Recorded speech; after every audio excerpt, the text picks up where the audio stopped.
Good evening. I would like to call our regular council meeting for Monday, November 8th to order at 6 p.m. Hello to members of the public who are watching the live webcast, or to those who are watching a recording of the meeting at a later date. Good evening to council colleagues. We have 6 members of council in the chamber this evening, and our colleague Councillor Duncan is joining us via Zoom, and you can see her on our screen. Good evening, Councillor Councillor Duncan, can you hear us okay? Yes, I can. Thank you. Thank you. And good evening to staff who are both here in the council chamber and also will participate via Zoom. And we also have members of the public in the council chamber this evening. Good evening, and also participating via Zoom. I would like to acknowledge that we are holding this evening's meeting in the territory of the Salish Nation, and we continue to express our gratitude to be able to share these lands and steward these lands together, and show a great deal of respect for the Salish people. I would like to turn to approval of the agenda. There are 2 changes. The first is that we have, in addition to the correspondence regarding Beacon Wharf that was included in the agenda package published last Thursday afternoon, we have an additional 10 submissions. Council has received all of those submissions and had an opportunity to review them for this evening's meeting. And I would like to have the agenda come forward, moving item 13A, which is Beacon Wharf, ahead of, or just after number 4, public participation, and before bylaws. And with that, I would look for a motion. Move approval as amended. Second. All in favor? None opposed, motion carries. Thank you. And we will go to public participation, and we do have speakers registered this evening. I will turn to our corporate officer, Ms. Nelson, if those individuals are present. Sorry, Mr. Mayor. We had 1 speaker via Zoom and unfortunately has not connected, as well as 2 members of the public who are who haven't showed. So we just have 1 person for the presentation this evening. Okay, so we'll move on from public participation from those 3 speakers who registered, 1 via Zoom and 2 in person, to our presentation. And if those individuals are present at the end of the presentation, then we could certainly go to their public participation. And with that, I will introduce or go to presentations, and we do have a presentation this evening from Ms. Nicole Bengtsson. And please, good evening. Please come to the podium, provide us with your name and address, and you have the floor. And you just have a mic there. If you just want to press the button to get the red light, you're all set. Just on the front there. Should just be on the... It's okay. Thank you. Hi, everyone. Thank you so much for having me. Is this working now? Yes. Okay. I'm Nicole Bengtsson, and my address is 2255 Henry Avenue, Sydney, BC. I appreciate the opportunity to talk to you today. I think, as most of you know, that we've been working hard on our part to share our voices. It's a little low down, it's okay. To share our voices regarding the future of the Sydney Wharf. So I'd like to start off by saying that our petition has now reached 1,009 people. So we're really happy to hear that people in the town are feeling like they can speak up, and that you all are taking the time to really listen to us. So thank you so much. I think that going forward, we'd like to have a concrete plan that works for everybody, not just a small group of people. So some of the conversations we've been having are, well, lots of ideas have been shared, as you all know. I think the main message that we would like to bring to council is that we would like to restore and refurbish the existing wharf, the Sydney Pier, the Beacon Fish Market, and the Pierre Bistro restaurant. That's our primary goal. So when we leave here today, that's what we're hoping to accomplish. Pardon me. We've also been talking about a proposed action plan. So how do we do this? Well, it's a very big project, and that underestimates the gravity, right? But some of the things that have come up is that if we all can establish a reasonable timeline for which our goals can be achieved, then that would be a good first step. I've also had conversations with a few different people around preserving the heritage of Sydney. Today, I had a conversation with the person in charge of the Heritage Act, and she brought some resources to my attention, such as the National Trust of Canada. So, provided that we are able to go forth and preserve these 3 areas, we will be able to look into possibly naming the Fish Market, the Sydney Wharf, and the Sydney Pier as endangered sites. And from there, we'll be able to build a plan that involves sustaining this very special, very important part of our town. One of our goals is to continue to make decisions that are informed. So I'd like to also hear what you all have to say and bring that and take down some notes and then go back and talk with our group that I have formed. We've started the Concerned Coalition of Sydney Residents, and we'll be continuing to work together to make sure that we understand all the decisions that are being made and that we have a voice going forward. At this point, I'd just like to request, as I think has already happened, is that we take a pause before we make a decision with this much gravity and that appears to affect this many people. I'd like us to take a pause, and I think you have done that from what I've been reading and what I've been hearing, so I appreciate that if that's actually what's happening.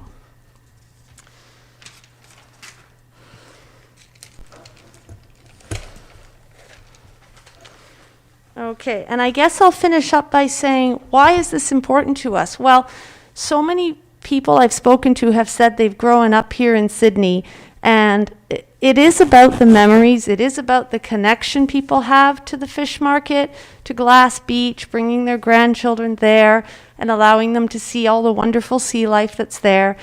It's also about respecting the business owners that have put their heart and soul and many, many years of work into sustaining the current businesses that are there. So I think overall, our goal is to take a pause, reflect on this, and proceed forward with a plan that includes the voice of the people of our town. Thank you. Thank you very much, Ms. Bengtsson. We appreciate coming before council tonight and sharing your views. Thank you very much for having me.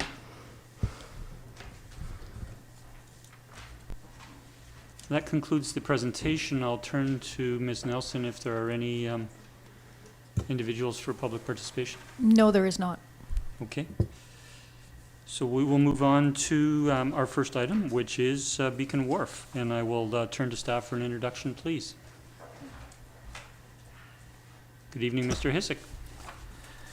Thank you, Mr. Mayor. I'll introduce on behalf of staff who worked on this. So the community survey on replacement options for Beacon Wharf closed in mid-October. As we know, the survey was based on the recommendations of the Beacon Wharf Replacement Committee, who spent a great deal of time examining all the available technical information. Over 1,100 responses were received to the survey, and they have now been compiled. We got them back to council as quickly as we possibly could in order to deal with this issue that was causing a great deal of controversy. The total of 1,083 responses were received for question 1, which was, which option do you prefer for replacement of the wharf? These results are tabulated in the staff report. So in addition to the 2 options recommended by the Beacon Wharf Committee, the respondents had the opportunity to write in their own suggestions for replacement. The write-in response listing other options has all been categorized. While no single option received more than 50% of the vote, the most common response at 42.4% was to maintain the wharf as long as possible and not replace it at the end of its lifespan. That was the basis for staff recommendation 1 in the report.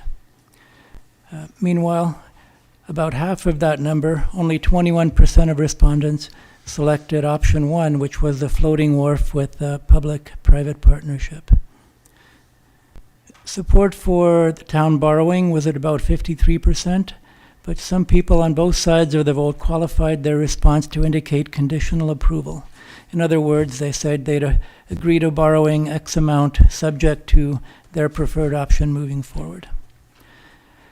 So in addition to the survey results, all the correspondence related to the wharf has been included with this report to ensure that all the information has been consolidated in one place. Future correspondence on the wharf will be included on future council agendas for information. This information will also be posted on our project page on our website, so it's a fully transparent process. Thank you. Thank you, Mr. Hissick.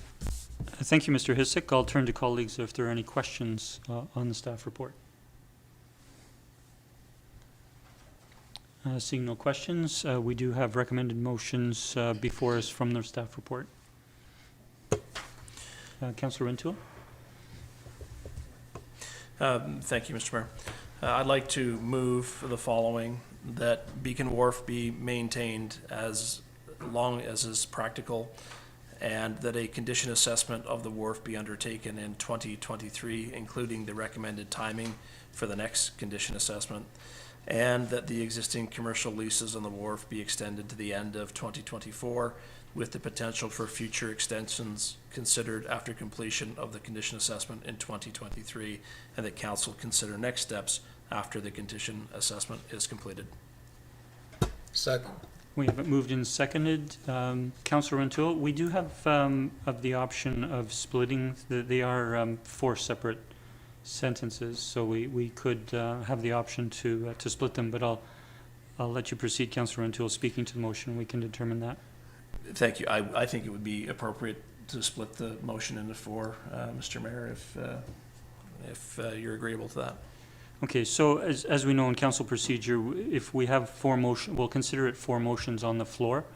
And we can certainly consider, we'll consider each of the motions. I mean, we can speak to the wharf in general, but we'll take a vote on the motions, or we could amend the motions individually. And of course, there could be motions arising if a council member so chose after we have completed the 4 motions on the floor. Councillor Rintoul? Thank you. And so then, speaking to the first motion, that Beacon Wharf be maintained as is for as long as practical. I think the survey has confirmed strong support to maintain the status quo. Most importantly, I think what we've heard from the community is that there's not a rush to move this forward. They give pause for thought, and I think the motion in its entirety gives the town the opportunity to do just that. So I'll leave my comments there, Mr. Mayor. Thank you, Councillor. Councillor Wainwright is the second. Thank you, Mayor. I guess the things I'd add to what my colleague said is that all of the options that we're looking at would require significant borrowing, and the town does not have sufficient assent-free borrowing to do that, so it would require approval of the electorate. And it's almost certain that a referendum would be required.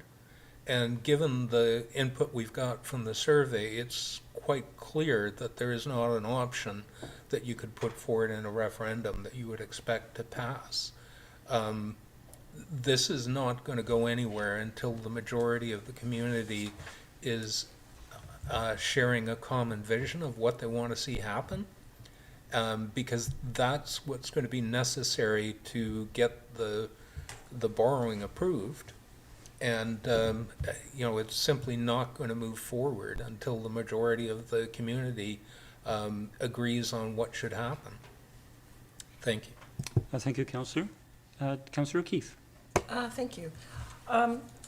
Before starting off, I just want to say thank you to staff for the amazing task they had on rolling up thousands of survey results and emails and letters and compiling it for all of us. And also take the opportunity to thank again the committee that looked into this, the Beacon Wharf Subcommittee, to 3 members of council and members of the community and staff. It was a lot to do over the last year, so thank you to all of them for their efforts and their attention to this. I'm in favor of this, if this direction. And I wanted to, you know, because we had so much input from the public, I wanted to be able to take a minute just to reflect back to them what, you know, the things that I heard from them, and how my decision-making is being informed about that. In regards to the two options, so on the pontoon and the P3 partnership, what I heard in the feedback is concerns about the structure of the pontoon, the risk of taking ownership of 60-year-old marine infrastructure. There was concern that the space was more than what we needed. In regards to the business aspects, there was concerns about that the town was taking on a lot of financial and other risks for what they perceived to be of not as much benefit as they would have liked to see. I also heard that they're apprehensive about giving up waterfront to public or to private interest. So that's something that I kind of hoisted in, and concern about, you know, being able to maintain that pontoon for 50 years, and also financial concerns as well. So normally in an arrangement like this, you would want to see a fair amount of revenue being generated, and there was concern that, you know, although there might be tax revenue, that would be, I think it was estimated at about 24,000, and the return or the cost of debt servicing alone was about 280,000. So I got the sense from them that they didn't think that was a good deal for them. In regards to the don't replace option, it's true that, you know, out of there was the most support for taking it down at 42%, but the flip side of that, of course, is that most people want to see something there. Also commented in terms of, you know, what's the rush. I think they want us to take the time, as the speaker tonight said, and I heard that loud and clear in the feedback that we got. So I think that's worth doing. So that's kind of what I've hoisted in and what I've heard from the community, and for that reason I support the plan to keep it maintained as long as practical. Thank you. Thank you, Councillor. Councillor Garnett. Thank you, Mayor. I'd just like to first thank the members of our community, the ones that came tonight, everybody that did a survey, wrote a letter to the paper, wrote a letter in, and the many private conversations I had with residents. It's proof in my eyes that people in this community, and I always say this, are engaged in what goes on here, and it's so critically important in a democratic society that people take advantage of that. And I'm going to reiterate what Councillor O'Keefe said, but thank you to staff. Going through that many surveys is an onerous task at best, and I appreciate how quickly you managed to get the information back to us. The only thing I would add is that I also talk to, like I said, private conversations, and these are people that don't traditionally fill out surveys, write letters to papers, come to council. And it was the same across the board in terms of responses of what people were telling me. So I think it's a pretty consistent message. So I will also support the motion going forward. Thank you, Mayor. Thank you. Councillor Fellett. Thank you, Mayor. Thank you to everyone who wrote in and spoke up and let their feelings be known about what Sydney means to them and what's important to them. And, you know, when I look over the staff report, the general comments, there's a line in here that the select committee considered the best available information to narrow down the options based on cost, feasibility, and other factors articulated in their final report to council. And they did a good job of that. And that's what they should be doing.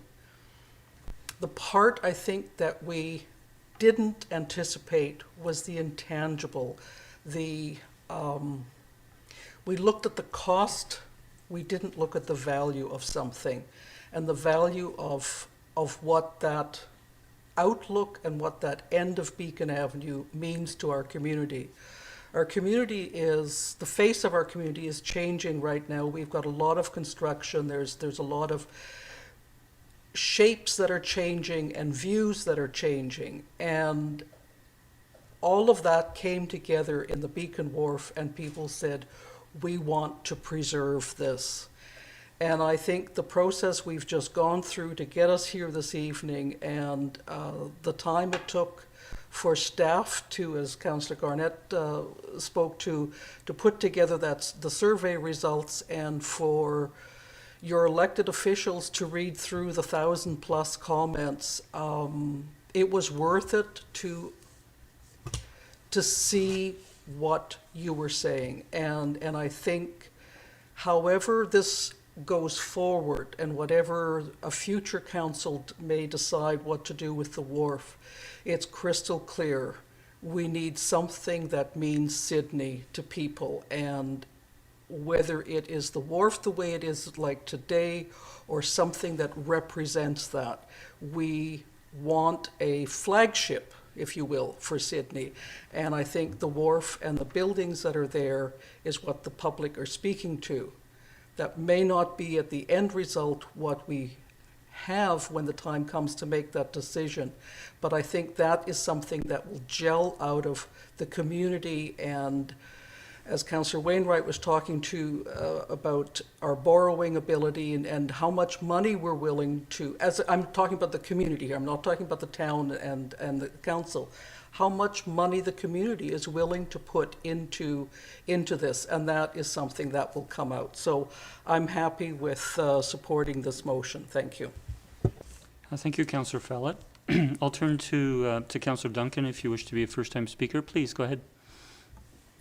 Yeah, thank you. I guess I would just like to kind of follow up on Councillor Fallett's comment about how the committee did not consider it intangibles, which is not strictly true. It's simply that it was something that we couldn't really quantify. We had many discussions, all of which are up on the town webpage, where we did discuss that and what it means to have that heritage building, and that people were cared about that. The problem is that we can't support an individual business, and a big problem, which a number of letter writers did pick up on, is that regardless of whether people want the existing dock to remain as it is into the future, if the problem is sea level rise, and that's why we can't build it back exactly the way it is, that does seem to indicate that the surrounding waterfront infrastructure might be at the same sort of risk.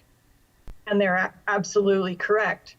So we actually had to scope that out of our discussion as well, which is both extraordinarily huge intangible, as well as something that would take much more borrowing, as Councillor Wainwright has suggested. We simply don't have the mandate. We don't have the ability to borrow without assent simply for the dock, to look at the surrounding infrastructure into which more of our infrastructure will be integrated into is a big deal.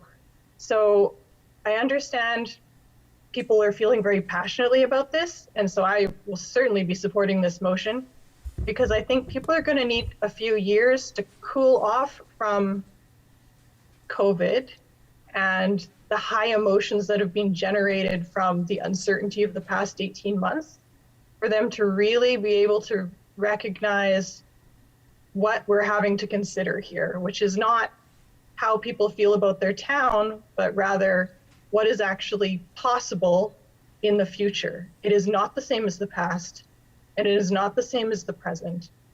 And giving us more time for people to consider that and consider what is actually possible is going to be important.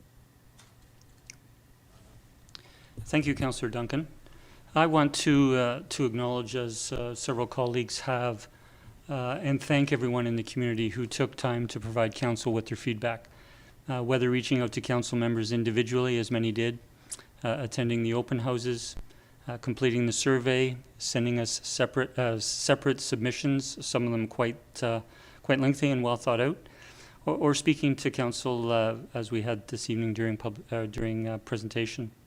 Engagement is absolutely critical to inform council.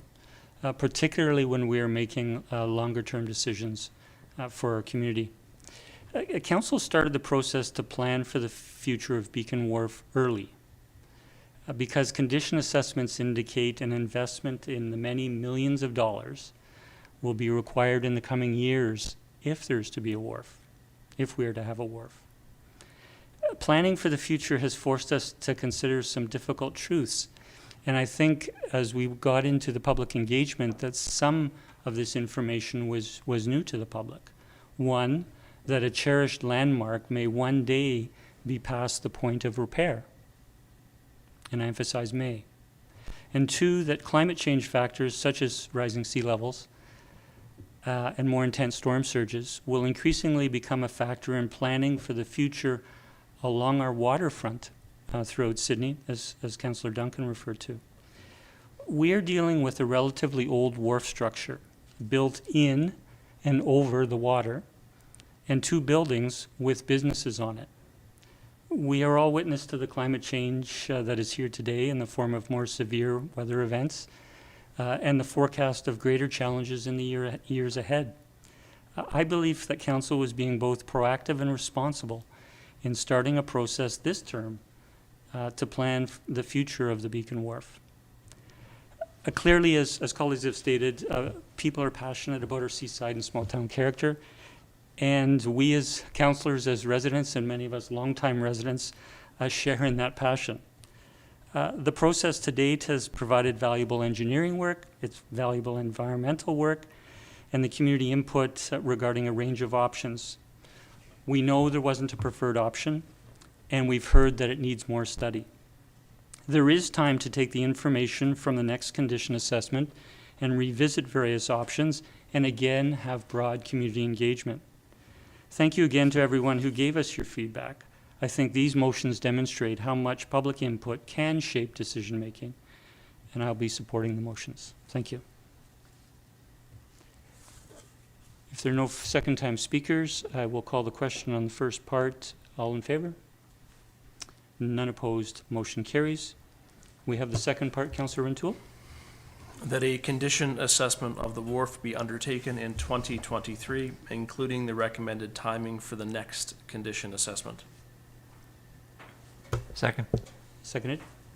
Councillor Rintoul. Thank you.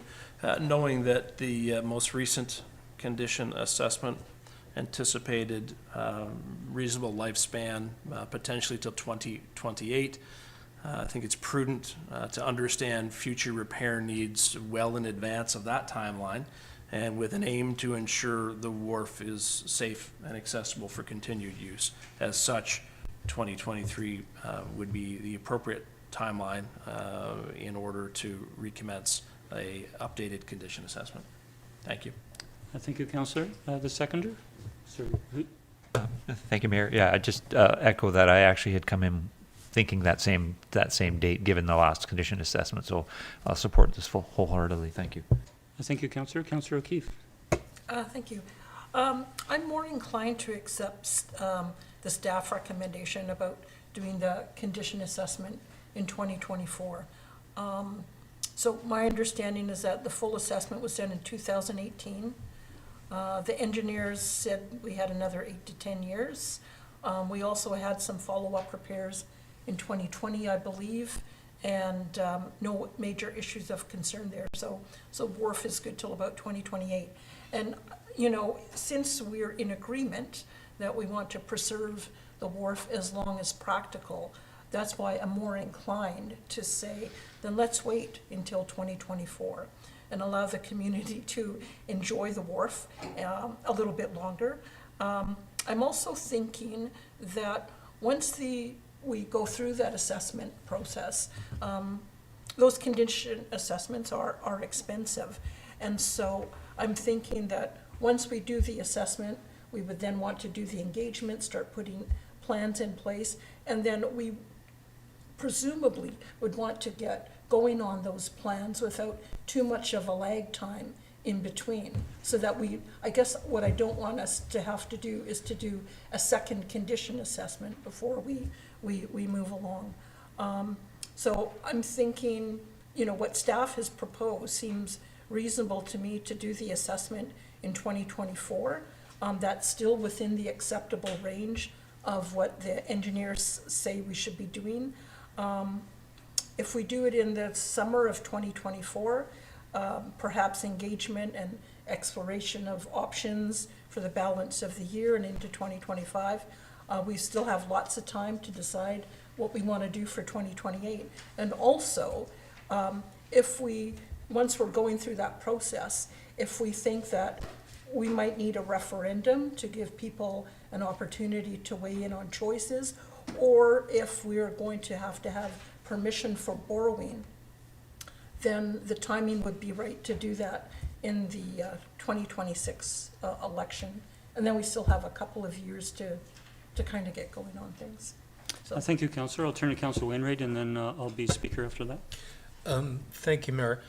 I support 2023, and one of the things that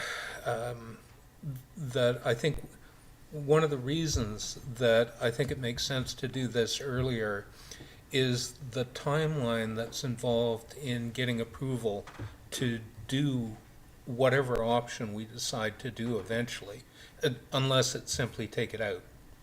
Because the environmental approvals, typically you should expect it's going to take about 3 years to get the environmental approvals. Depending on what we're looking at doing, we may also have to amend the water lot lease. That can be done concurrently with the environmental. But we're also going to need to get the approval of the borrowing done, and that will add a referendum. And yes, it's more efficient to do it at the time of an election, but it can always be done independently. The thing is, you've got about a 3 to 4 year process of getting the approvals in place. And if you have a problem with the approvals and you need a little extra time, or you need a plan B, you should be allowing about 5 years. So if you think the end of the life might be 2028, you really should confirm that in 2023. Because if you've got a 5 year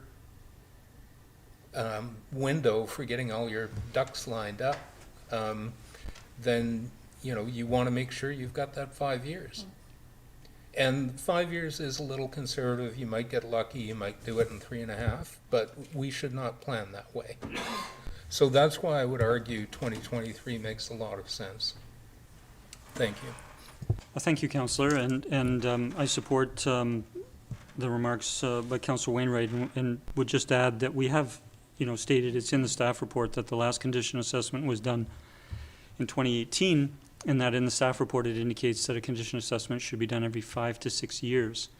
And colleagues will know that I forwarded some questions to staff that were circulated back to us after the agenda came out, and a question is given that the last condition assessment indicated that the wharf would be reaching the end of its life in 6 to 8 years, which is 2026 to 2020, or sorry, 8 to 10 years, my apologies, 8 to 10 years, which is 2026 to 2028, should we be doing it more often because it is starting to approach the end of its life? There is also the factor that we have 2 buildings and private businesses there, and there is a risk to all parties. There is a liability risk to the town, but there's a risk to those businesses as well. And so with that in mind, I support the recommendation of 2023, and I would turn to Mr. Humble if staff would like to comment further on the timing of a future condition assessment. I might defer to Mr. Hisik, but at least from my perspective, I think our staff find 2023 acceptable as well. Thank you. Thank you, Mr. Humble. Mr. Hisik? From what I understand it, there could be 2 condition assessments and perhaps 2 rounds of repairs are required before the wharf reaches the end of its lifespan. So the more frequently you do these assessments and repairs, the longer it might last. Council at some point will have to decide how much you want to put into simply repairing before a longer term plan is developed. Thank you, Mr. Hisik. Any further discussion? Councillor Garnett?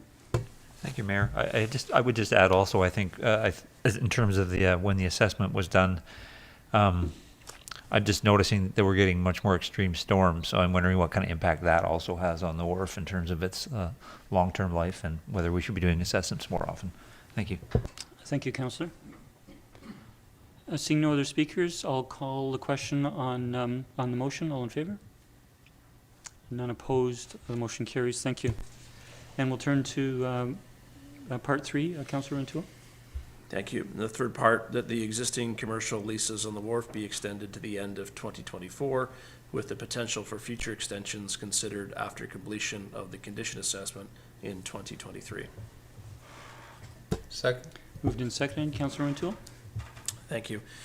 Yeah, I think it's important to provide some certainty to the businesses operating on the wharf. And currently, they're on a month-by-month lease structure. I understand and am concerned, obviously, that this process has led to a great deal of anxiety for those business owners.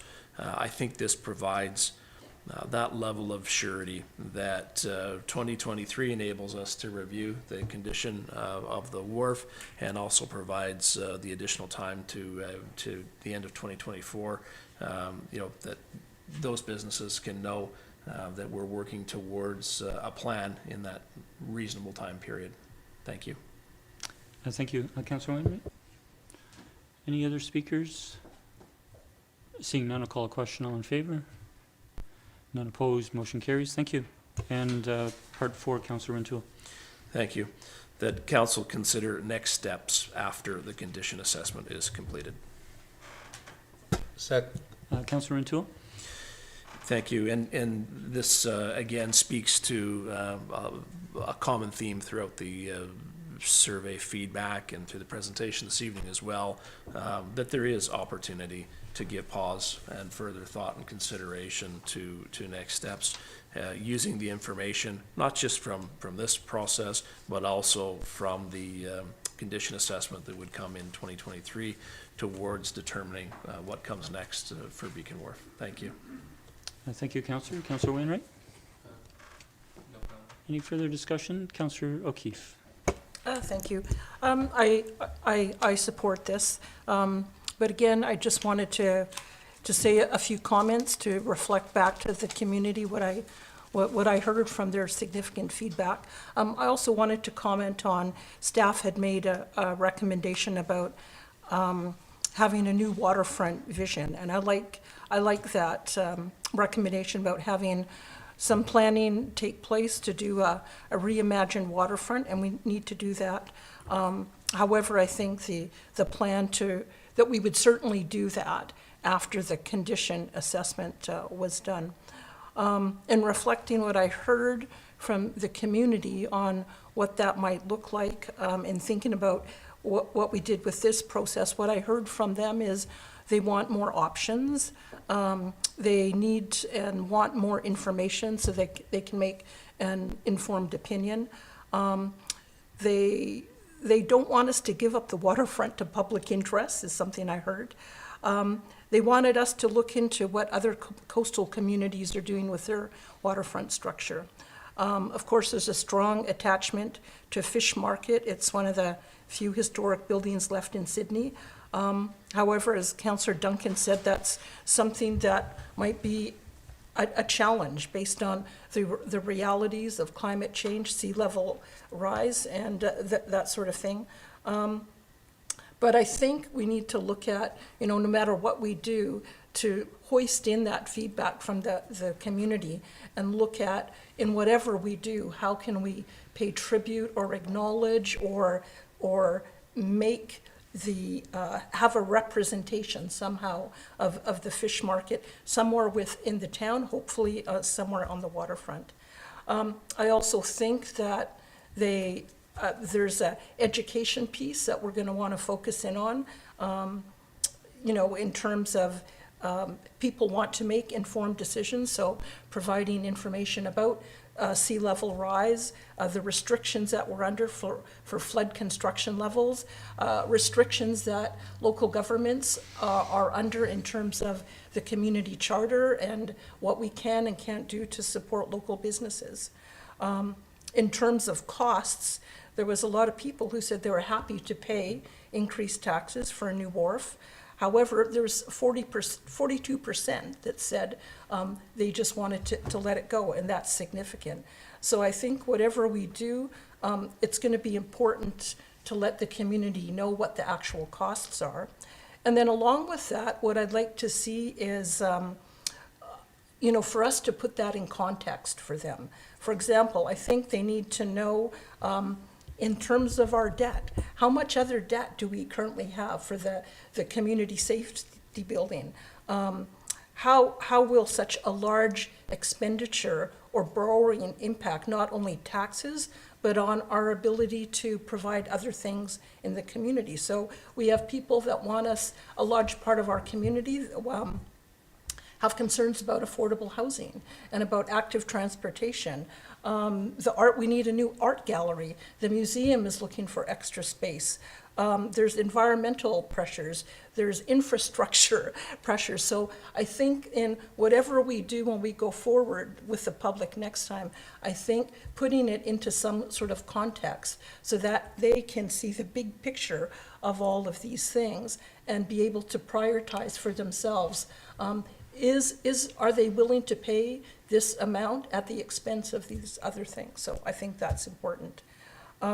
Then finally, I'm thinking whether, and Councillor Duncan sort of alluded to this, about maybe we need to take a broader perspective on the whole issue of sea level rise. And so, and this is something that I heard from the community as well, is, you know, if we're going to spend a whole pile of money on a new wharf, and then if the surrounding area is flooded, is that, you know, is that something we should be doing? So just some of the things I heard from the community to let them know we're listening, and I hope that those are some of the things that we would look at in our new envisioning process when that happens. Thank you. Thank you, Councillor O'Keefe. I'll turn to our other speakers. Seeing none, I'll call the question. All in favour? None opposed. Motion carries unanimous. Thank you. Councillor O'Keefe. So I do have a motion arising, if I may. Please read it out, Councillor O'Keefe. So my motion is that staff notify Sydney Waterfront Partnerships that the town will not be proceeding with the proposal involving the floating pontoon. Second. Moved and seconded. Discussion, Councillor O'Keefe. And I guess, you know, in my comments and we got from the public, it seemed quite definitive that this is something that we don't want to pursue. I know it was mentioned in the staff report, but I think by making a resolution to that effect, it sends a message to the community that, yes, we listened, we're not moving forward with the pontoon. And also, I think in order to let Sydney Waterfront Partnership know officially that this is something we're not going to be considering, so they can move on with whatever plans they may have. Thank you, Councillor. I'll turn to the seconder, Councillor Fallon. Just to concur with that, I think it's just good business practice to do that. Thank you. Thank you, Councillor. Councillor Rintoul. Yeah, thank you, Mayor. I'll support the motion, but I would also perhaps be remiss if I didn't, you know, express appreciation to Sydney Waterfront Partnerships. At the end of the day, they have invested in this process as well. They are a partner that the town has worked with, you know, previously, and this is a proposal that that was given consideration. And the reality is, as was pointed out, there's not traction on it, and I think it's fair to let them know, you know, the direction in which the town is headed. So, thank you, Mr. Mayor. Thank you, Councillor Rintoul, for those remarks. Seeing no further speakers, I'll call a question. All in favour? None opposed. Motion carries unanimous. Thank you. So we'll turn to our next item of business on the agenda. It's per the published agenda, and it's under number 5, bylaws, and we will turn to it's regarding bylaw number 2198 and number 2203, our sidewalk and roadside cafe regulations amendments, and I'll turn to staff for an introduction, please. Thank you, Mayor. So this report is being brought back because these two temporary bylaws or bylaw amendments were put in place due to the COVID-19 pandemic. The first one, bylaw number 2198, was put in place when there were lineups outside of businesses. So we're really looking at increasing sidewalk space at the time. So that bylaw amendment included widening the unobstructed walkway for sidewalk cafes from 2 meters and 1.5 meters to 3 meters everywhere around town. And it also allowed for roadside cafes. So for a business to take over an on-street parking spot and put a sidewalk cafe type structure outside in that parking lot, as long as it was done safely. The second bylaw, amendment number 2203, allowed for temporary and semi-permanent structures on the town's right-of-way. We're recommending that this bylaw be rescinded because allowing for the temporary and semi-permanent structures really cuts off access for public from the sidewalk space that is also being used as the sidewalk cafes. So at this time, we're recommending that bylaw number 2203 be rescinded and bylaw number 2198 be reconsidered in November 2022. Thank you, Ms. Clary. Turn to staff, Councillor Garnett. Or sorry, if there are any questions for staff, Councillor Garnett. Thank you, Mayor. Through you to staff. In the hopefully unlikely situation that conditions worsen, and I only bring that up because I heard Saskatchewan was anticipating a 5th wave, would we be able to bring this back if need be in an expeditious fashion? Through to Councillor Garnett. Absolutely, yes. I mean, this bylaw has been drafted and we could bring it back if we saw that was needed. At this point, there's no the restrictions to indoor dining have really gone away, so it's unlikely, but at this stage, but who knows with this pandemic. So yes, yeah. Thank you, Mayor. Thank you, Councillor. Councillor O'Keefe. Thank you. So I did have a question regarding so as you know, a couple weeks ago, we rescinded the bylaw that allowed seating for cafes in off-street lots. And the rationale at that time was that restaurants, now don't have the restrictions. They can have more people inside. They don't need the outdoor space. And also concerns about reduction of parking spaces. So I guess my concern is that my understanding is that there were at least a couple of businesses who were making use of those off-street parking, those required parking spaces, and whether we might anticipate any concern from them when they find out they're not allowed to use parking spaces because we've said, they don't need it anymore, and because it has an impact on our parking. But then other cafes and restaurants that are, say, on Beacon will continue to be allowed to use the off-street parking. So I'm just wondering how we might, if that's a concern, and how we might manage that. Thank you. Through to Councillor O'Keefe. So the two bylaws are they're very different bylaws. The off-street parking and loading bylaw relates to parking on private property. It's something that the town requires of businesses, and that bylaw was allowing up to 50% of those spaces to be converted to dining when indoor dining was not allowed at that time. And then the sidewalk cafe bylaw is more looking to increase public space. So really it's looking to increase the walking space on the sidewalk. And to do that, we are allowing businesses who might have typically had a sidewalk cafe to expand into the road right of way, into an on-street public space, parking space. So I understand your concern, but they are two very different bylaws, and they have, different goals. And as I mentioned at the beginning, the first bylaw amendment for the sidewalk cafe was put into place, or to allow roadside cafes, was put into place when there were those long lineups outside of businesses, and there actually wasn't space for people to walk on the sidewalks. And that's why we looked at allowing businesses to set up in the on-street parking spaces. So yeah, I think they are very different, but I'm more than open to answering any other questions. I'm not sure if Ms. Verhagen has anything else to add to that. But Thank Yeah, it's fine. that's, that's fine. So it sounds to me then it's more related to having more space on the sidewalk for pedestrians really than related to seating in the cafes, so that the side effect of allowing it is that we have more pedestrian space is basically, it sounds that's a difference here. Yeah, okay. Yeah, thanks. Thank you, Councillor O'Keefe. Are there any further questions? So we do have two motions within the report. Councillor Garnett? I'll move the recommendation number 1 that staff bring back bylaw number 2198 in November 2022 for consideration of rescinding the bylaw. You want to do them separate? Same. And number 2, No. that we're going to do them separate. We'll do them separate. Okay. Second.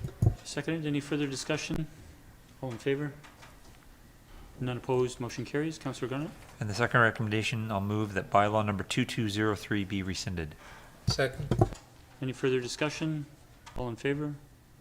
None opposed. Motion carries. Thank you.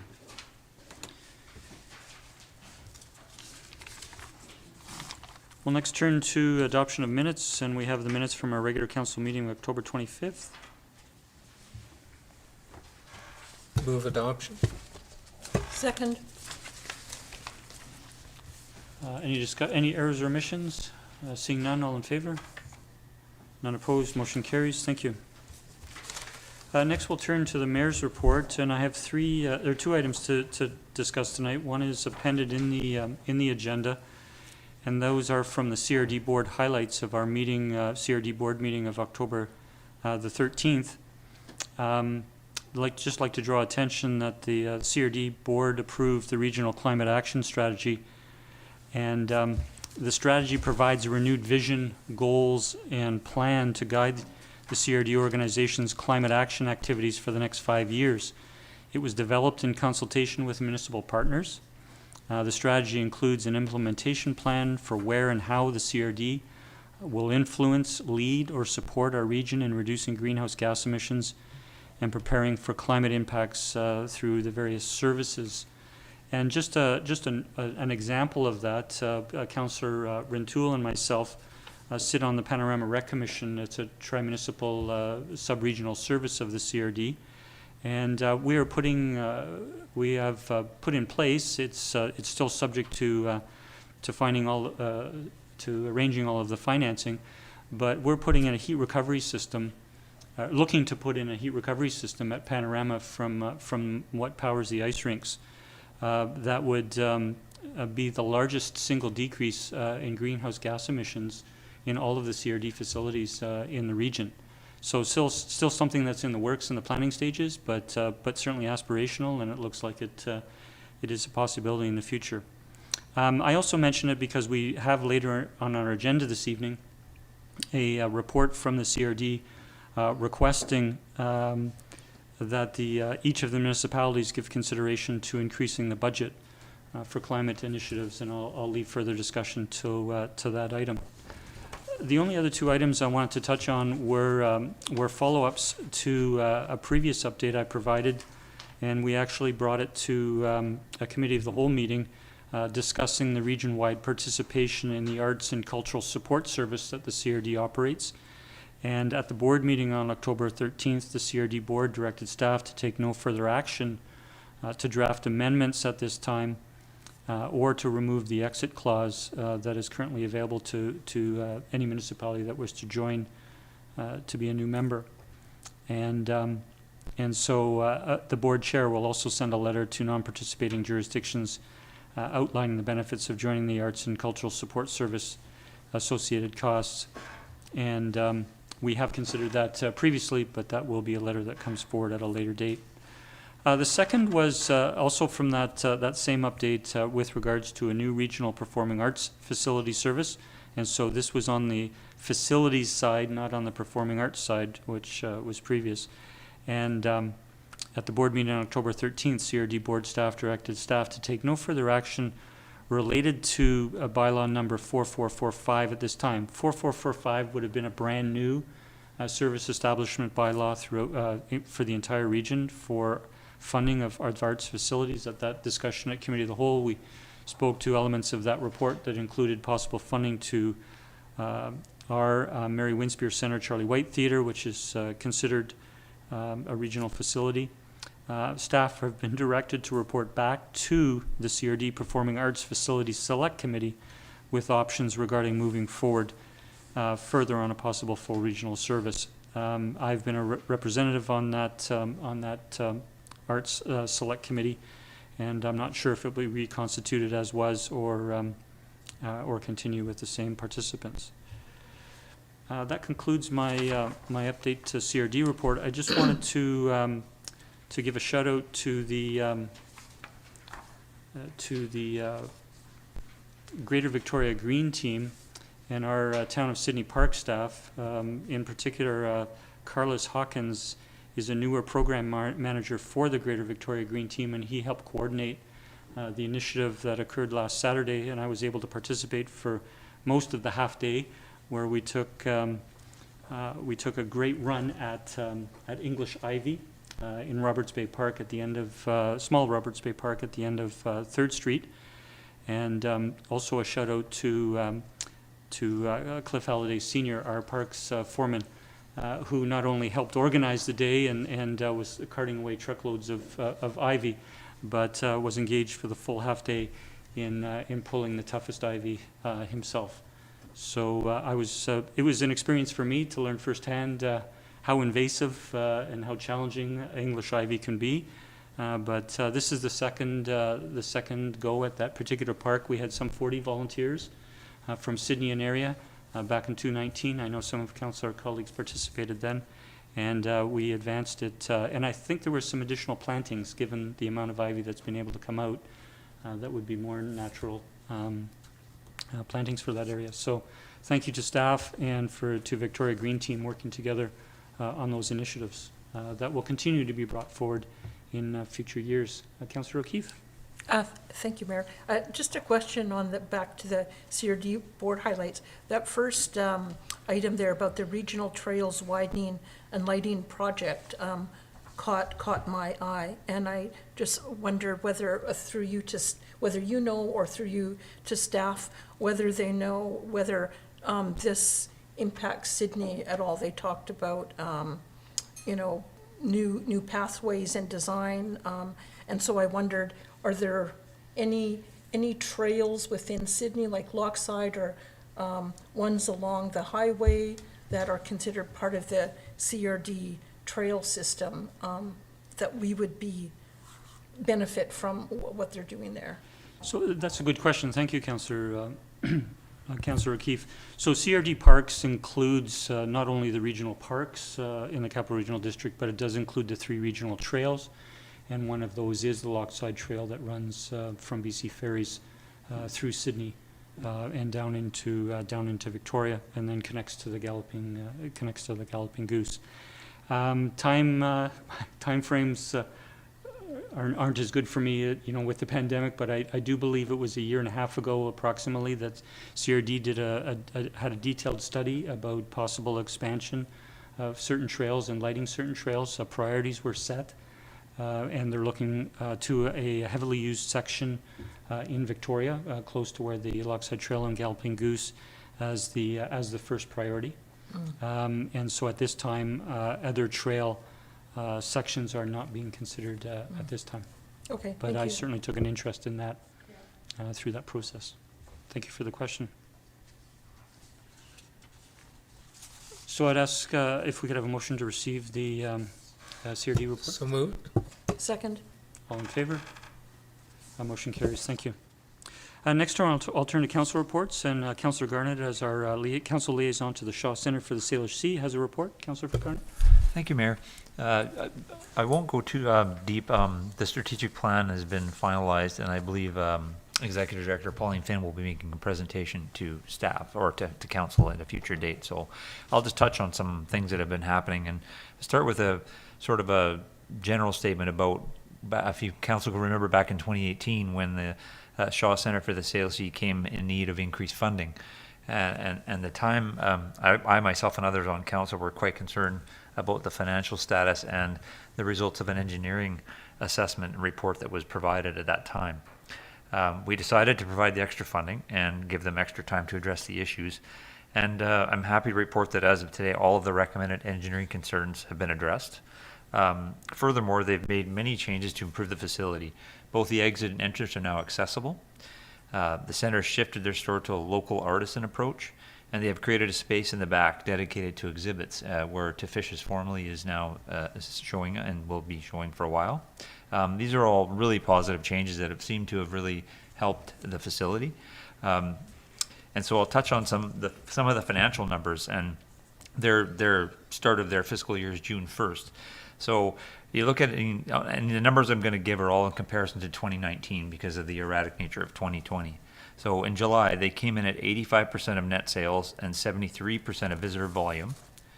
August was 112% of net sales and 98% of visitor volume. September was 116% of net sales and 112% of visitor volume. And October, they had 118% of net sales and 119% of visitor volume. So this is amazing, given everything that's gone on, that their numbers are actually, typically they rely on the summer months to really carry them through, and it's actually continuing. So it's absolutely amazing. And you also factor in the fact that they're only open 5 days a week, and in 2019 they were open 7 days a week. So they've made some considerable strides to improve everything.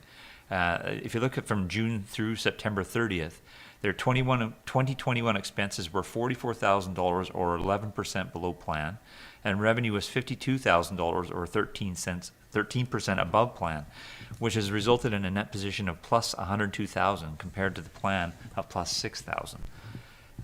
Overall, as of October 15th, 76% of the operating plan budget for the year has already been secured.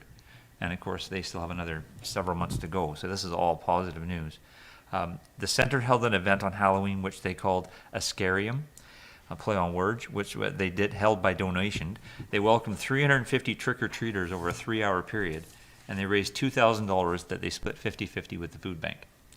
And the last thing I'll touch on here is that they'll be holding their AGM virtually on November 23rd at 5:30. But this is all positive news. They have their executive director is high energy, and you go to a meeting and it really shows. She's very excited about what's going on, and it's helping with her board and her staff and the incredible volunteers to really turn the facility around, and it's really a good news story, especially given the pandemic. Thank you, Mayor. Thank you, Councillor Garnett, for that very positive report. Councillor Fallett. Thank you. If I may just ask a question of Councillor Garnett. Are they able to understand what the increase is about? Like, is it the relaxation COVID that's bringing more people out, or advertising differently, different venues, or what's attributing their increases? You know, I think it's a factor of many things you're touching on, but I think it's also the community is really reaching out to, and the local residents are really reaching out to embracing our facilities, and the museum is another one at Mary Winspear. Our community does an amazing job of supporting, and it seems like, from my perspective anyways, that given they know how dire the need is for our organizations and what they need, that our community's just really stepped up, and I think that's a really big portion of it. But I think that they're doing different means. They're reaching out, trying to get donations. They realized what council has said about municipal funding, and so they're trying really hard to find other sources. They're looking for grants, all those things, and it's all working together. So it's a multitude of things, I think. Okay. But it's an overall change in direction, and I think an overall change in just energy level. There's just so much. There's a lot of positivity, I think, given how far they've come. And you can't help but build on that when you're having success at a time when so many businesses aren't, right? So I think it all factors in. But again, we just live in an amazing community, and it supports its businesses and organizations. So, well, that's good news, and congratulations to them. Thank you, Mayor. Thank you. Thank you again, Councillor Garnett. I'll turn to Councillor O'Keefe as our council liaison to the South Island Prosperity Project. Thank you, Mayor. So tonight, just want to touch mainly on and give a plug for Rising Economy Week that's coming up. from November 22nd to 25th. So this is SIPP's annual conference focused on how we need to adjust our economy in the post-pandemic world. There's a couple of different elements to it. There's the Local Leadership Day, which is focused just for councillors, mayors, staff as well from around our region. And what they're trying to do in that Leadership Day is to provide us with information on a number of different topics, get us a better understanding of, when we're talking about economic development, what that sort of means. And I think it would be a good thing for as many of our councillors to participate if you can. I know it's a council day, but knowing that we're going to be going through a process to develop our own economic development strategy, I think it would just be a really good primer to kind of expose ourselves to some of the ideas coming forward from leading thinkers. I mean, I'm impressed at what I've learned from this in terms of broadening my perspective on what economic development is, and they're speaking of it more in terms of economic and community prosperity, right? And so, you know, one of the things that they noted was during the pandemic, it exposed deep fault lines. Like there was people who were really struggled, people who, a lot of things in our community that had been there before were just exacerbated by the pandemic. So looking into those things more, how can everyone benefit from a prosperous community, and what can local governments do in regards to promoting that? So that's one day in person, and then there's virtual events. So, and I think the virtual events, many of them speak to issues that I think are relevant to us. There's one, a great speaker about making Canadian housing affordable again. So that's something really important to us. Innovation on our Pacific Ocean economy. Climate change, you know, we're developing a climate change strategy, so there's some information there about our economy and our race to net zero, so reducing greenhouse gas emissions, about the Indigenous economy, the war for talent. So these are all things that we've discussed over the last couple of years. So highlighting them and encourage you to attend. I'll also note that all of the virtual sessions, everything is free, and they're open to, as I say, all of us and staff, and to members of the community as well. So I would propose that I would also circulate the information on Rising Economy Week to our Economic Advisory Committee. I'll share with the Chamber, of course, and the SBIA, and encourage them to sign up for those free events. And I'll leave it at that unless anybody has questions. Thank you, Councillor O'Keefe. Seeing no questions, I'll turn to Councillor O'Keefe and move receipt, or look for a motion to receive a report. Move for receipt for information. Second. Any further discussion or questions? All in favor? Motion carries. And I'm going to go back a step, and even though it was a verbal report, I'd like to receive a motion to receive Councillor Garnett's report. So moved. Second. All in favor? Motion carries. Thank you.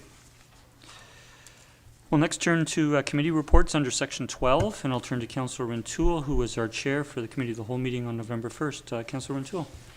Thank you, Mayor. I'll move receipt of committee of the whole meeting minutes for November 1st, 2021. Second. Any errors or omissions? Seeing none, all in favor? None opposed, motion carries. Councillor Rintoul. Thank you, Mayor.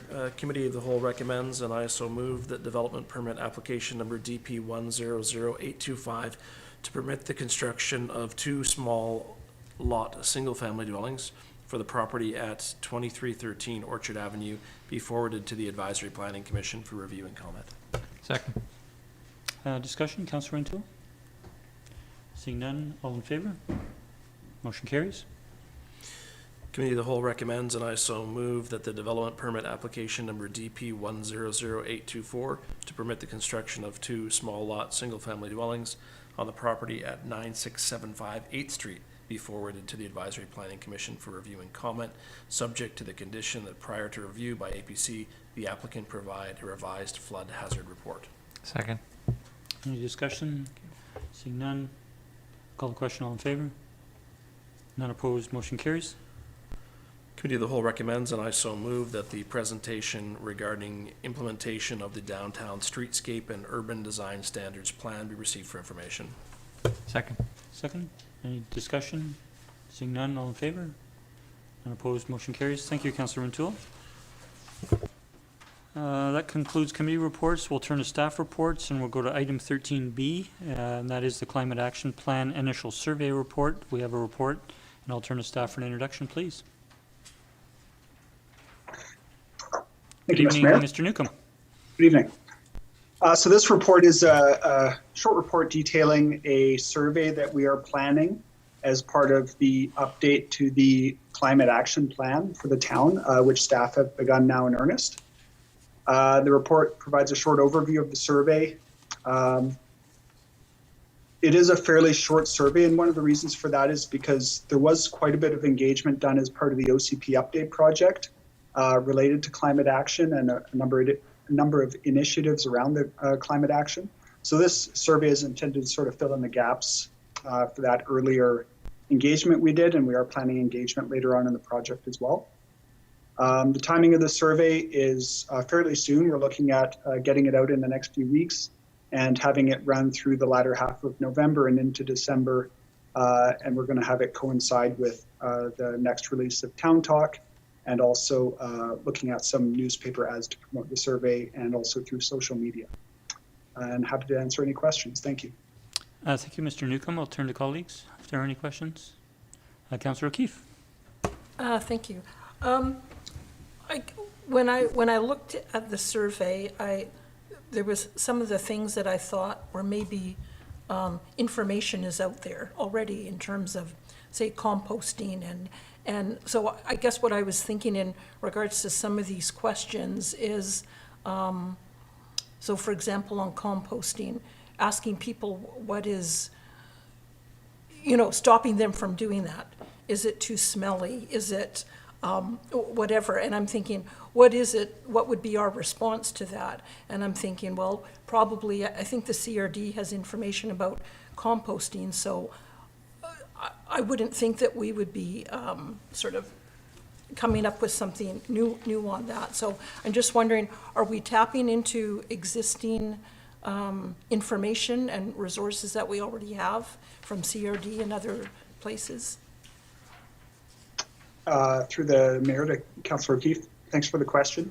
Yeah, my understanding is we have looked into sort of the information available behind these questions, and the questions are being asked to essentially help shape the actions going forward.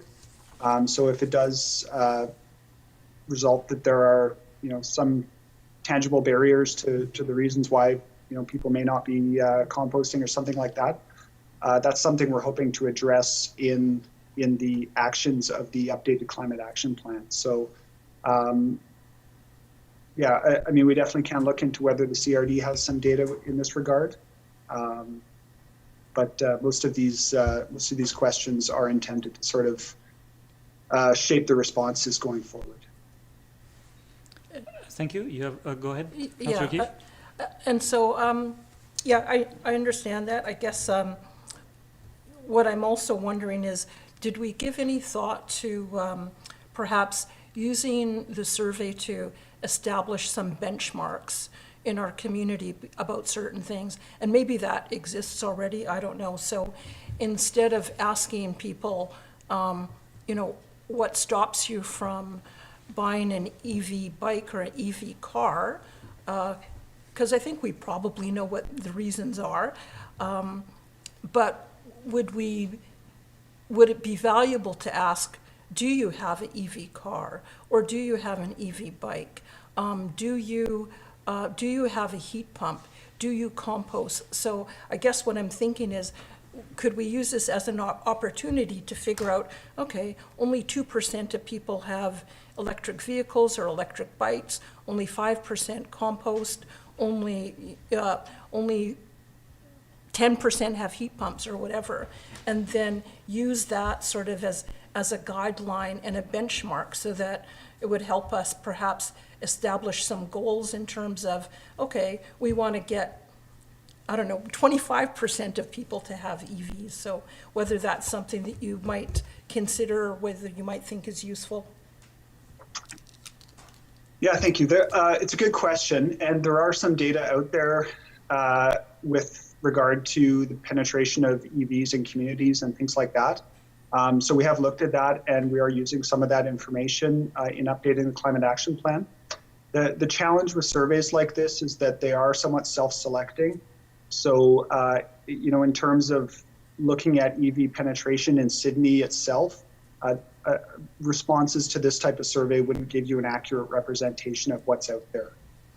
So that we would need to do a totally different type of survey and a much more expensive survey to figure out that information for Sydney itself.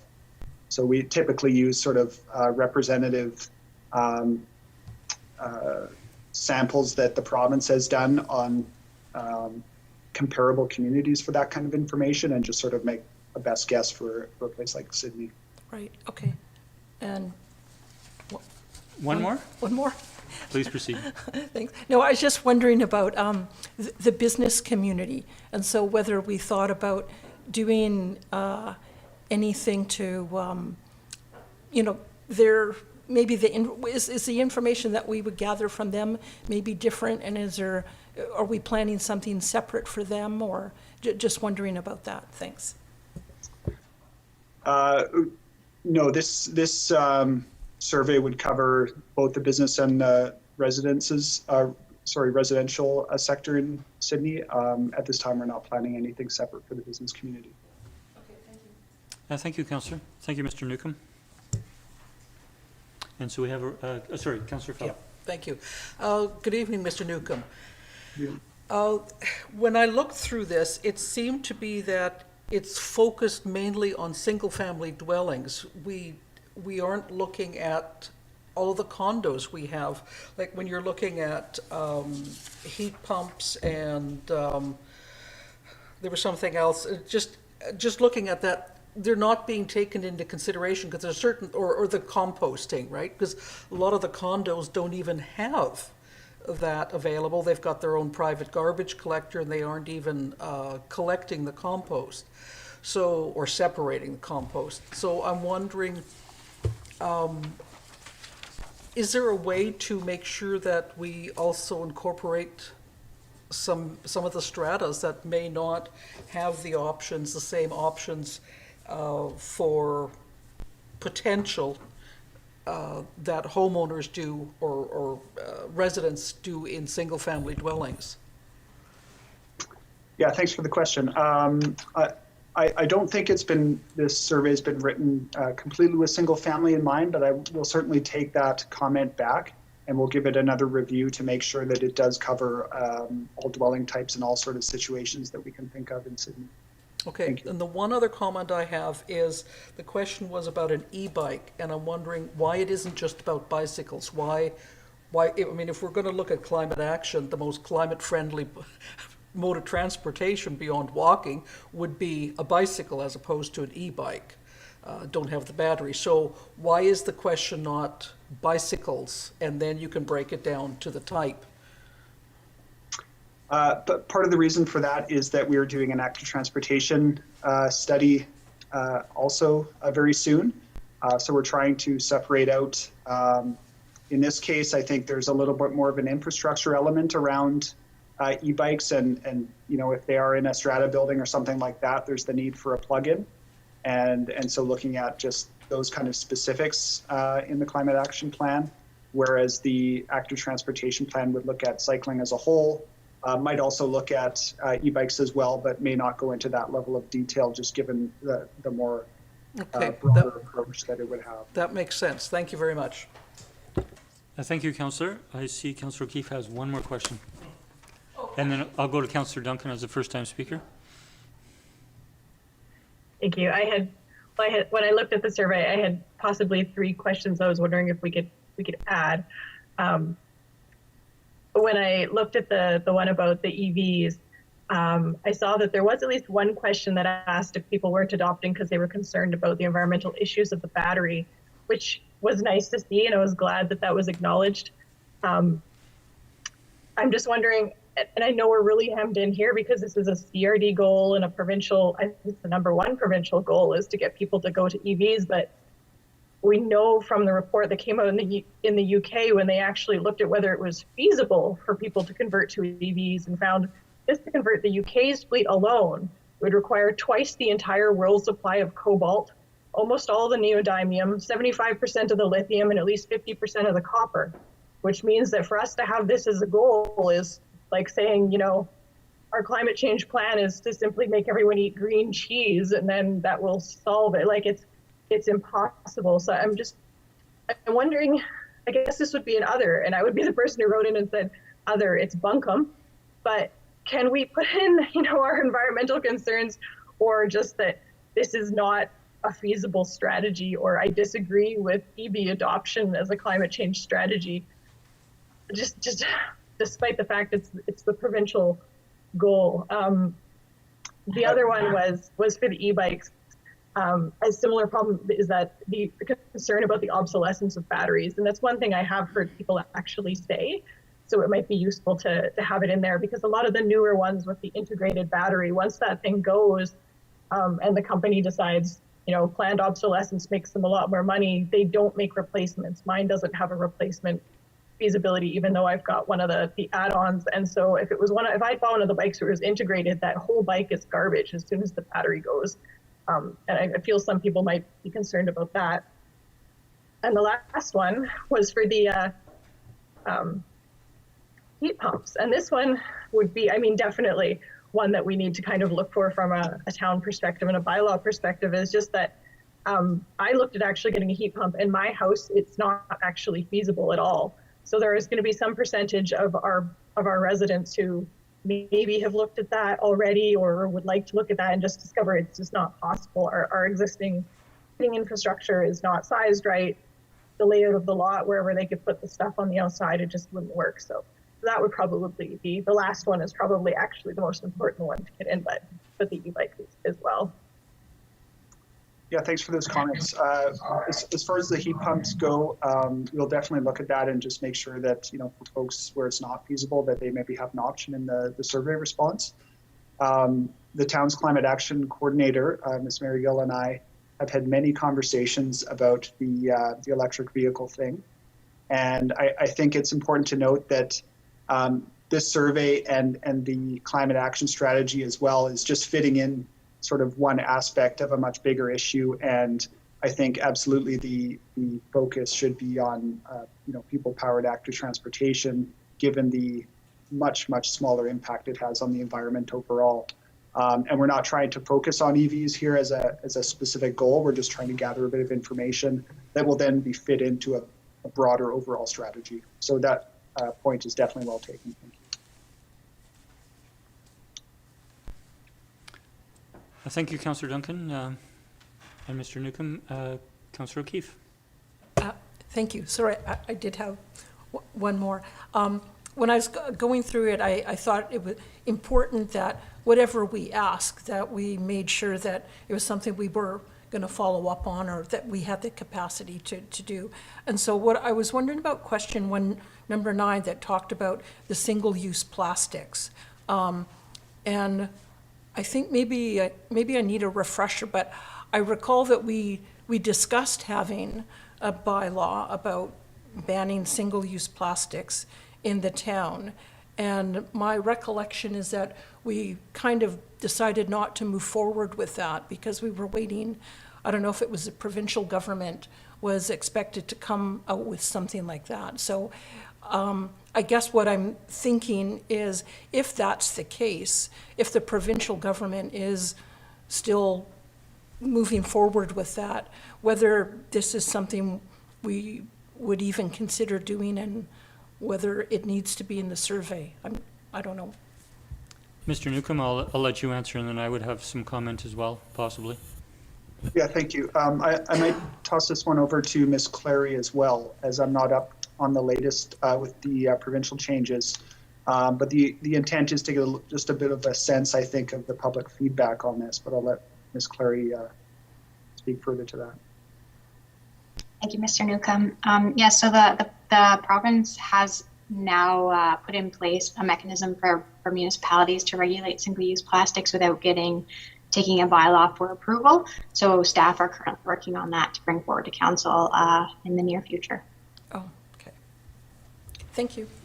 Thank you. In addition to those comments, over half the CRD now through Sandwich, Victoria, and another municipality have single-use plastic bylaws in place, and it is easier now, as Ms. Clary indicated, that provincial approval is no longer required of your bylaw. Thank you for the questions. And we do have a recommendation to receive the report for information. So moved. Second. Further discussion? Seeing none, all in favor? None opposed, motion carries. Thank you.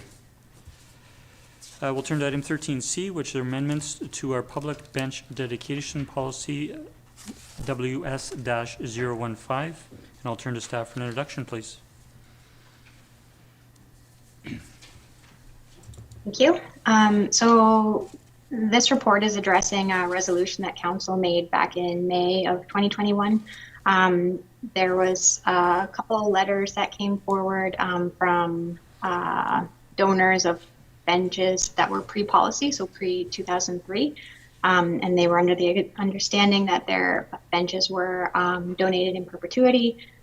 So council gave direction to staff to go back and amend the policy to allow donors of concrete and plastic benches from before 2003 to express interest in renewing their benches at no cost. So this policy has been amended for that. Thank you, Ms. Clary. Are there any questions? Councillor Fallon. No, I would just move the recommendation that the public bench dedication policy WS-015 be adopted as amended. Second. Moved and seconded. Any discussion? Just a comment to thank staff for making the changes to the policy. I think it's a good one, and I think it's policy reads well, and I thank staff for their work. Thank you, Councillor Fallon. Seeing no further discussion, all in favor? None opposed, motion carries. Thank you. Next, we'll go to item 13D, amendments to our webcasting policy, CC-010, and I'll turn to staff for an introduction, please. Thank you, Mr. Mayor. So the intent of this report is to update the town's policy regarding the webcasting of council, committee of the whole, and committee commission meetings. In particular, given the town's newly amended procedures bylaw, which now allows meetings of council, committee of the whole, and committees to be conducted electronically moving forward, staff are recommending that the town provide recordings of regular meetings of committees, as was initiated and undertaken throughout our pandemic. So these would only be recordings and would not include live broadcasting, as is the case for council and committee of the whole meetings. Thank you. Thank you, Mr. Humble. Councillor Rentoul. Thank you, Mayor. Through to staff, just to clarify, I think occasionally links to council recorded meetings go from the town website through to a YouTube channel. Is that the same practice as intended with the committee meetings? That is correct. Thank you. And in light of that, should the policy, or does it reference that, or it appears to me that it only refers to being posted on the town's website? I'm not caught up on it. I'm just wondering if it should be addressed in there. I'll yield to. Yeah, the indication is it's through the town's website, so I think we're covered. So the town's website is the Yeah. gateway to that Yeah. format. Okay, thank you. Thank you, Councillor. We do have a recommendation. I'll move the policy CC-010 be approved as amended. Second. Any further discussion? Seeing none, all in favor? None opposed, motion carries. Thank you. And we'll turn to the monthly building permit report for October. Move receipt for information. Second. Any discussion? Seeing none, or Councillor Rentoul. Thank you, Mayor. Page 2 of the report. top item, just the expiry date on DP 100806. If staff could just refresh your memory on the procedure in terms of what happens when this expires if nothing is moving forward with respect to this particular development. Sure. Through the mayor to Councillor Rintoul, there is no option to renew a development permit, so the development permit would be cancelled and the applicant would have to reapply for a new development permit if the building permit is not issued before the expiry date. Thank you. Thank you. And so we have the motion, all in favor? None opposed, the motion carries. Thank you. Next, we'll turn to section 14, correspondence. We have a request for consent for CRD bylaw number 4468, the CRD Climate Action and Adaptation Service Establishment bylaw. And we have a report from the CRD. I did touch on this very briefly during my CRD update in terms of the new climate action plan. And we have a recommendation. I'll move that consent be given to CRD for the adoption of CRD bylaw number 4468. Second. Any discussion? Seeing none, all in favor? None opposed, motion carries. Thank you. And we have under section 15 several items for correspondence for information. Move for receipt. Second. All in favor? None opposed, motion carries. Thank you. And we'll turn to section 17, a motion to go on camera. Councillor Garnett. I'll move that it is in the opinion of council that the public interest requires that persons other than members of the council and officers be excluded from the meeting to consider confidential matters respecting personal information and personnel issues pursuant to sections 90.1 A and C of the Community Charter, and that council continue the meeting in closed session. Second. Moved and second, all in favor? None opposed, motion carries. And a motion to adjourn? So move. Second. All in favor? We are adjourned. Thank you.